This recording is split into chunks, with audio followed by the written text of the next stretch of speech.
This week we have another sharp edge video, but this time using the upside down method.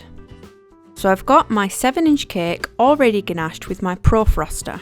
I've got videos below on how to do that. My previous sharp edge video showed you how to get sharp edges with just the flexi smoothers, but in this we're going to flip the cake to show another way. You can't have your cake secured to its final cake board for this.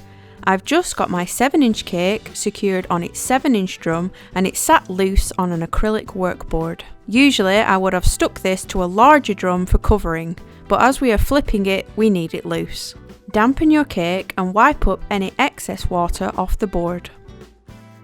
Cover your cake in your colour of choice. Here I'm using white couture paste with a pinch of Renshaw's Atlantic Blue paste mixed in. Pull out and smooth the pleats until your cake is covered.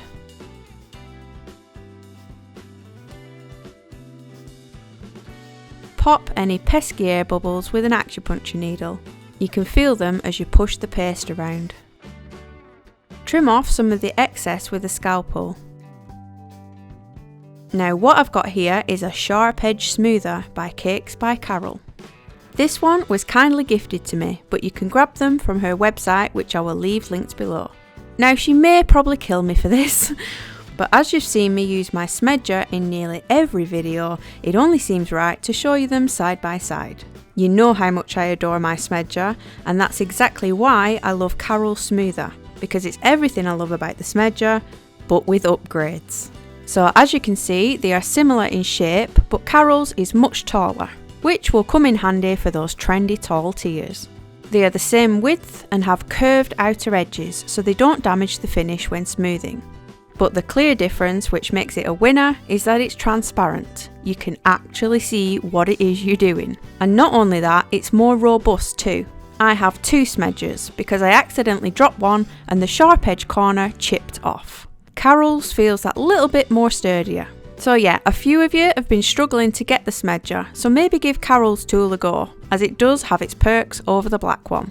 This is now a firm favourite in my toolkit. Gently press in around the base of the cake to neaten up that bottom line. Cut close to it and remove the excess, and then go in again, squashing down any lips of paste before cutting it neat again. Squashing down that lip will give a neater finish. Now with a flexi smoother, give it a quick once over. It's fab seeing how quickly this smooths out imperfections, and it also shows up any hiding little air bubbles.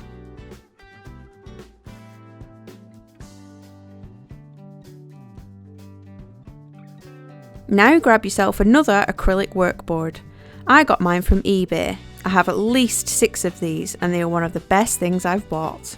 I'll leave them linked below. Mine are roughly around 14-inch to fit my turntables and cakes. To prevent my cake sticking, I like to use greaseproof paper. Just cut off a square big enough for your board. Lay this curly side up on top of your cake and then add a workboard. Scary part, pick both boards up and flip the cake upside down. Just do it quick and don't think about it. Now remove the loose bottom workboard and place it to one side. Now to get the sharp edge, we want to get that paste as close to the board as possible, so we are going to help it on its way with some flexi smoothers. Just apply a little pressure when buffing to ease the paste down. Now to see Carol's smoother in action. Hold the paper with one hand and use the smoother with the other. For some reason, the cake doesn't move across the paper, even when pressure is added. I don't know the science behind it, but it works great. You just hold the paper in place as you go around. I refrain from holding the top of the cake because despite being a woman who is supposed to be great at multitasking, I'm concentrating on smoothing and sometimes don't realise how firm I'm holding the cake in place. And as there's no supports inside, I can end up squishing the fillings and busting a crack in the ganache shell. So yeah, just hold the paper to keep it still. As you smooth around the bottom, you can see it getting sharper, closing the gap between the paste and the board. You can see where the edges are still a little soft.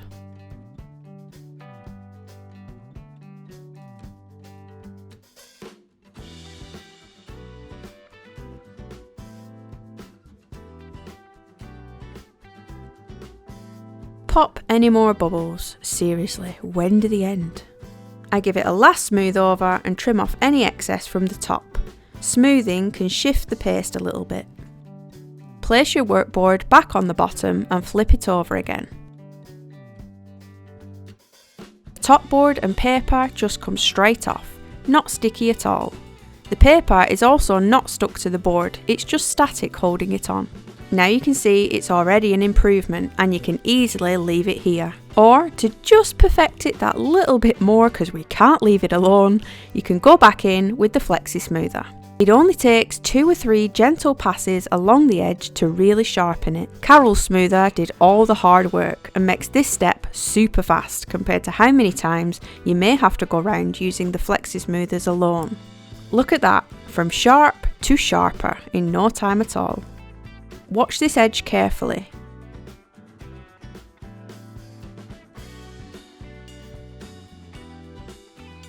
Thanks to both these smoothers, you can get super sharp results.